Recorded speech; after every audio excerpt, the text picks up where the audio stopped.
Friends, இன்றைக்கி நம்ம வீட்டில் சூப்பராக எப்படி வெஜிடபிள் ஃப்ரைட் ரைஸ் செய்கிறதுன்னு பார்த்துடலாமா?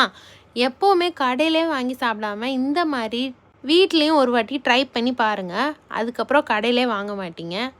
கடாயில் தேவையான அளவு சன்ஃப்ளவர் ஆயில் சேர்த்துட்டு ஒரு மீடியம் சைஸ் பெரிய வெங்காயத்தை கட் பண்ணி சேர்த்துக்கிறேன். அப்புறம் கேரட், பீன்ஸ், முட்டைக்கோஸ் இது எல்லாத்தையும் சேர்த்துக்கிட்டு நல்லா ஃப்ரை பண்ணி விடுங்க. ஒரு முக்கால்வாசி ஃப்ரை ஆனதுக்கப்புறமா தான் நம்ம மசாலா சேர்க்கணும், எக்லாம் சேர்க்கணும். இப்போ முக்கால்வாசி ஃப்ரை ஆயிடுச்சு. இப்போது நான் 2 முட்டையை உடச்சி ஊற்றி கொஞ்சமாக பெப்பர், கொஞ்சம் உப்பு சேர்த்துருக்கேன். அதையும் நான் இப்போ கடாயில் போட்டு நல்லா மிக்ஸ் பண்ணிவிட்டு நெக்ஸ்ட்டு எல்லாத்தையும் சேர்த்து நம்ம மிக்ஸ் பண்ணி விட்டுறலாம்.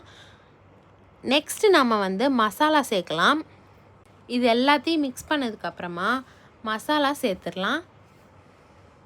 1 ஸ்பூன் மல்லித்தூள், 2 ஸ்பூன் மிளகாய்த்தூள், 2 ஸ்பூன் சோயா சாஸ், இதுதான் மெஷர்மெண்ட்டு.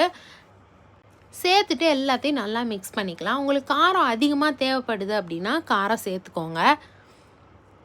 நெக்ஸ்ட்டு நான் சைட்லேயே பிரியாணி அரிசியை வேக வச்சுட்டேன். அதையும் சேர்த்துட்டு நல்லா மிக்ஸ் பண்ணிட்டிங்கன்னா ஃப்ரைட் ரைஸ் ரெடி ஆயிரும்.